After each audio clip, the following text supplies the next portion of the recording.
ಮೊದಲನೆಯ article south China C ಬಗ್ಗೆ ಇದೆ. ಕಾಂಟೆಕ್ಸ್ಟನ್ನು ಅಂಡರ್ಸ್ಟ್ಯಾಂಡ್ ಮಾಡ್ಕೊಳ್ಳೋದಕ್ಕಿಂತ ಮುಂಚೆ ಜಾಗತಿಕವಾಗಿ ಚೀನಾ ದೇಶ ಒಂದು ಆರ್ಥಿಕ ಪ್ರಬಲ ರಾಷ್ಟ್ರವಾಗಿ ಬೆಳೀತಾ ಇದೆ, ನಮಗೆಲ್ಲ ಗೊತ್ತಿರುವಂಥ ವಿಚಾರ. ಅದೇ ರೀತಿಯಾಗಿ ಈ ಪ್ರಬಲ ಚೀನಾ ರಾಷ್ಟ್ರ ಏನು ಮಾಡ್ತಾ ಇದೆ ಅಂತಂದರೆ ತನ್ನ ನೆರೆಹೊರೆಯ ರಾಷ್ಟ್ರಗಳ ಪ್ರದೇಶಗಳನ್ನು ಆಕ್ರಮಿಸುವಂತಹ ನಿಟ್ಟಿನಲ್ಲೂ ಕೂಡ ಸಾಕಷ್ಟು ಪ್ರಯತ್ನಗಳನ್ನು ನಡೆಸ್ತಾ ಇದೆ. ಇದೇ ಒಂದು ಎಕ್ಸಾಂಪಲ್ ಆಗಿ ನಾವು ಕನ್ಸಿಡರ್ ಮಾಡೋದಾದರೆ ಚೀನಾ ದೇಶದ ದಕ್ಷಿಣ ಭಾಗದಲ್ಲಿರುವಂತಹ ಈ ಸೌತ್ ಚೀನಾ ಸಿ ಈ ಒಂದು ಪ್ರದೇಶದಲ್ಲಿ ಸಾಕಷ್ಟು ದೊಡ್ಡ ಪ್ರಮಾಣದ ಡಾಮಿನೆನ್ಸನ್ನು ಎಸ್ಟಾಬ್ಲಿಷ್ ಮಾಡುವಂತಹ ನಿಟ್ಟಿನಲ್ಲಿ ಇತರ ನೆರೆಹೊರೆಯ ರಾಷ್ಟ್ರಗಳೊಂದಿಗೆ ಪೈಪೋಟಿಯನ್ನು ನಡೆಸ್ತಾ ಇದೆ ಅಂತ ಸಾಕಷ್ಟು ಬಾರಿ ಮೇಲಿಂದ ಮೇಲೆ ನಾವು ನ್ಯೂಸ್ನಲ್ಲಿ ಓದ್ತಾ ಇರ್ತೇವೆ. ಇದರ ಒಂದು ಕೇಸ್ನ ಎಕ್ಸಾಂಪಲ್ ಆಗಿ ಈ ಸೌತ್ ಚೀನಾ ಸಿಯಲ್ಲಿ ಇತ್ತೀಚೆಗೆ ಫಿಲಿಪೈನ್ಸ್ ರಾಷ್ಟ್ರದಿಂದ ಒಂದು ಕಾರ್ಯಾಚರಣೆಯನ್ನು ನಡೆಸಲಾಗಿತ್ತು. ಇದಕ್ಕೆ ವಿರೋಧವಾಗಿ ಚೀನಾ ದೇಶದಿಂದ ಸಾಕಷ್ಟು ಕ್ರಮಗಳನ್ನು ಯುನಿಲ್ಯಾಟ್ರಲ್ ಅಥವಾ ಏಕಪಕ್ಷೀಯವಾಗಿ ಕ್ರಮಗಳನ್ನು ಕೈಗೊಳ್ಳಲಾಗಿತ್ತು ಅಂತ ನ್ಯೂಸ್ನಲ್ಲಿ ನಾವೆಲ್ಲ ಓದಿದ್ವಿ. ಸೊ ಈ ಒಂದು ಕ್ರಮವನ್ನು ಭಾರತ ಸರ್ಕಾರದಿಂದ ವಿರೋಧಿಸಲಾಗಿದೆ ಮತ್ತು ಚೀನಾ ದೇಶವನ್ನು ಟೀಕೆ ಮಾಡಲಾಗಿದೆ ಅಂತ ನ್ಯೂಸ್ನಲ್ಲಿ ಈ ಕಾಂಟೆಕ್ಸ್ಟನ್ನು ಪಬ್ಲಿಷ್ ಮಾಡಲಾಗಿತ್ತು. ಸೊ ಹೀಗಾಗಿ ಈ ದಕ್ಷಿಣ ಚೀನಾ ಸಮುದ್ರ ನ್ಯೂಸ್ನಲ್ಲಿ ಇರುವುದರಿಂದ ಇದರ ಮ್ಯಾಪಿಂಗ್ ರಿಲೇಟ್ ಆದಂತಹ ಮತ್ತು ಇತರ ಕೆಲವೊಂದಿಷ್ಟು ಇಂಪಾರ್ಟೆಂಟ್ ಪಾಯಿಂಟ್ಸ್ಗಳು ಎಕ್ಸಾಮಿನೇಷನ್ ಪರ್ಸ್ಪೆಕ್ಟಿವ್ ನಮಗೆ ಇಂಪಾರ್ಟೆಂಟ್ ಆಗುತ್ತೆ. ಸೊ ಆ ಎಲ್ಲ ಫ್ಯಾಕ್ಟ್ಸ್ಗಳನ್ನು ಈ ಆರ್ಟಿಕಲ್ನಲ್ಲಿ ಅಂಡರ್ಸ್ಟ್ಯಾಂಡ್ ಮಾಡ್ಕೊಳ್ಳೋದಕ್ಕೆ ಟ್ರೈ ಮಾಡೋಣ. ದಕ್ಷಿಣ ಚೀನಾ ಸಮುದ್ರ ಹೆಸರಿನಲ್ಲೇ ಸೂಚಿಸುವ ಹಾಗೆ ಚೀನಾ ದೇಶದ ದಕ್ಷಿಣ ಭಾಗದಲ್ಲಿರುವಂತಹ ಸುಮಾರು 3.5 ಮಿಲಿಯನ್ ಚದರ ಕಿಲೋಮೀಟರ್ಗಳಷ್ಟು ವಿಸ್ತೀರ್ಣವನ್ನು ಹೊಂದಿರುವಂತಹ ಒಂದು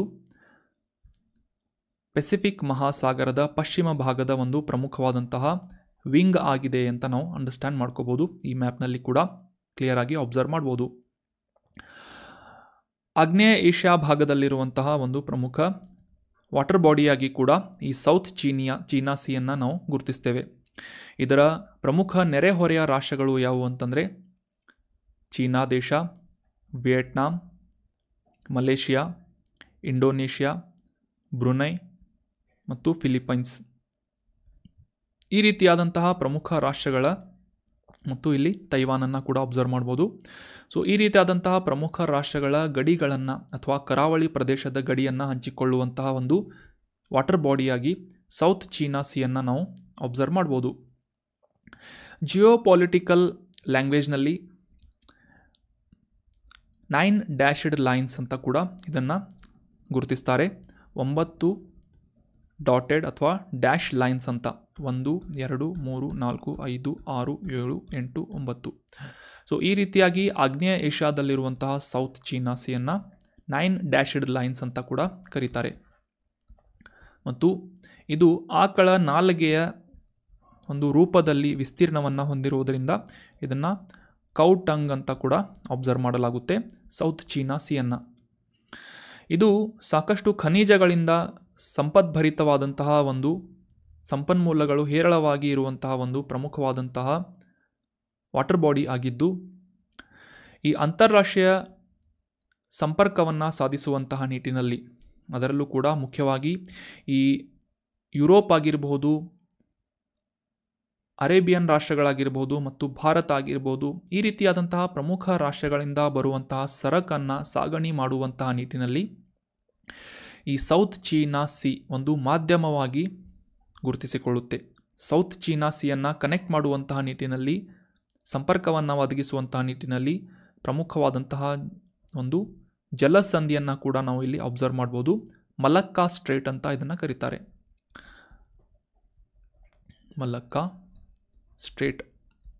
ಮಲಕ್ಕಾ ಜಲಸಂಧಿ ಅಂತ ಮಲೇಷ್ಯಾ ಮತ್ತು ಇಂಡೋನೇಷ್ಯಾದ ನಡುವೆ ಇರುವಂತಹ ಈ ಒಂದು ಜಲ ಮಾರ್ಗವನ್ನು ಮಲಕ್ಕಾ ಜಲಸಂಧಿ ಅಂತ ಗುರುತಿಸ್ತಾರೆ. ಸೊ ಇದು ಕೂಡ ಈ ಚೀನಾ ಸಮುದ್ರ ಅಥವಾ ಸೌತ್ ಚೀನಾ ಸಮುದ್ರದೊಂದಿಗೆ ಕನೆಕ್ಟ್ ಮಾಡುವಂತಹ ನಿಟ್ಟಿನಲ್ಲಿ ಪ್ರಮುಖವಾದಂತಹ ಒಂದು ಜಲ ಮಾರ್ಗವಾಗಿದೆ ಅಂತ ನಾವು ಇಲ್ಲಿ ಅಬ್ಸರ್ವ್ ಮಾಡ್ಬೋದು. ಇನ್ನು ಇದರ ಹವಾಮಾನವನ್ನು ಅಬ್ಸರ್ವ್ ಮಾಡೋದಾದರೆ ಟ್ರಾಪಿಕಲ್ ರೀಜನ್ನಲ್ಲಿ ಇರುವಂತಹ ಉಷ್ಣವಲಯದ ಪ್ರದೇಶದಲ್ಲಿರುವಂತಹ ಈ ದಕ್ಷಿಣ ಚೀನಾ ಸಮುದ್ರವನ್ನು ನಮ್ಮ ಈ ಮಾನ್ಸೂನ್ ಮಾರುತಗಳು ಸಾಕಷ್ಟು ಪ್ರಮುಖವಾಗಿ ಈ ಒಂದು ಚೀನಾ ಸಮುದ್ರದ ಮೇಲೆ ಪ್ರಭಾವವನ್ನು ಬೀರುತ್ತವೆ ಅಂತ ನಾವು ಅಬ್ಸರ್ವ್ ಮಾಡ್ಬೋದು. ಮಲಕ್ಕಾ ಸ್ಟೇಟ್ ಬಗ್ಗೆ ಆಲ್ರೆಡಿ ಅಬ್ಸರ್ವ್ ಮಾಡಿದ್ವಿ. ಸಿಂಗಾಪುರ್, ಥೈಲ್ಯಾಂಡ್, ಹಾಂಗ್ಕಾಂಗ್, ತೈವಾನ್, ದಕ್ಷಿಣ ಕೊರಿಯಾ ಮತ್ತು ಜಪಾನ್ ರಾಷ್ಟ್ರಗಳಿಗೆ ಈ ಅರೇಬಿಯನ್ ಅಥವಾ ಗಲ್ಫ್ ರಾಷ್ಟ್ರಗಳಿಂದ ಕಚ್ಚಾ ತೈಲವನ್ನು ರಫ್ತು ಮಾಡುವಂತಹ ನಿಟ್ಟಿನಲ್ಲಿ ಗಮನಾರ್ಹವಾದಂತಹ ಒಂದು ವ್ಯಾಪಾರ ಮಾರ್ಗ ಅಥವಾ ಸಮುದ್ರ ಮಾರ್ಗವಾಗಿ ಮಲಕ್ಕಾ ಸ್ಟ್ರೇಟನ್ನು ನಾವು ಇಲ್ಲಿ ಅಬ್ಸರ್ವ್ ಮಾಡ್ಬೋದು. ಇದು ಮಲೇಷ್ಯಾ ಮತ್ತು ಇಂಡೋನೇಷ್ಯಾದ ನಡುವೆ ಲೊಕೇಟ್ ಆಗಿದೆ. ಸೊ ಇದು ಕೂಡ ಈ ಸೌತ್ ಚೀನಾ ಸಿಯನ್ನು ಕನೆಕ್ಟ್ ಮಾಡುತ್ತೆ ಅಂತ ನಾವು ಅಬ್ಸರ್ವ್ ಮಾಡಿದ್ವಿ. ಇನ್ನು ಈ ದಕ್ಷಿಣ ಚೀನಾ ಸಮುದ್ರದಲ್ಲಿ ಕಂಡುಬರುವಂತಹ ಪ್ರಮುಖ ಬಂದರುಗಳು ಯಾವುವು ಅಂತಂದರೆ, ಪೋರ್ಟ್ಗಳು ಯಾವುವು ಅಂತಂದರೆ, ಚೀನಾದ ಈ ಹಾಂಗ್ಕಾಂಗ್ ಪೋರ್ಟ್ ಆಗಿರ್ಬೋದು, ಸಿಂಗಾಪುರ್ ಪೋರ್ಟ್ ಆಗಿರ್ಬೋದು, ಅಥವಾ ಫಿಲಿಪೈನ್ಸ್ ದೇಶದ ಈ ಕಾಸಿಯುಂಗ್ ಅನ್ನುವ ಪೋರ್ಟ್ ಆಗಿರ್ಬೋದು. ಈ ರೀತಿಯಾದಂತಹ ಪ್ರಮುಖ ಬಂದರುಗಳನ್ನು ಕೂಡ ಈ ದಕ್ಷಿಣ ಚೀನಾ ಸಮುದ್ರದಲ್ಲಿ ನಾವು ಕಾಣಬಹುದು. ಸೊ ಈ ರೀತಿಯಾಗಿ ಸಾಕಷ್ಟು ಮಹತ್ವದ ಪಾತ್ರವನ್ನು ವಹಿಸುವಂತಹ ಈ ವಾಟರ್ ಬಾಡಿ ದಕ್ಷಿಣ ಚೀನಾ ಸಮುದ್ರ ಏನಿದೆ, ಈ ಒಂದು ಪ್ರದೇಶದ ಮೇಲೆ ಹೆಚ್ಚಿನ ಹಕ್ಕನ್ನು ಕ್ಲೇಮ್ ಮಾಡ್ತಾ ಇರುವಂತಹ ನಿಟ್ಟಿನಲ್ಲಿ ಪ್ರಯತ್ನವನ್ನು ಪಡ್ತಾ ಇರುವಂತಹ ಮತ್ತು ಇತರ ಪ್ರಮುಖ ರಾಷ್ಟ್ರಗಳ ಮೇಲೆ ದಬ್ಬಾಳಿಕೆಯನ್ನು ಮತ್ತು ಆಕ್ರಮಣಕಾರಿ ನೀತಿಯನ್ನು ಎಸ್ಟಾಬ್ಲಿಷ್ ಮಾಡ್ತಾ ಇರುವಂತಹ ದೇಶ ಚೀನಾ ಅಂತ ನಾವು ಇಲ್ಲಿ ಅಬ್ಸರ್ವ್ ಮಾಡ್ಬೋದು. ಇತ್ತೀಚೆಗೆ ಇದೇ ಒಂದು ದಕ್ಷಿಣ ಚೀನಾ ಸಮುದ್ರದಲ್ಲಿ ಫಿಲಿಪೈನ್ಸ್ ದೇಶದಿಂದ ಕಾರ್ಯಾಚರಣೆಗಳನ್ನು ನಡೆಸಲಾಗಿತ್ತು. ಅದರ ವಿರುದ್ಧವಾಗಿ ಚೀನಾದಿಂದ ಕೆಲವೊಂದಿಷ್ಟು ಕ್ರಮಗಳನ್ನು ಕೈಗೊಳ್ಳಲಾಗಿತ್ತು.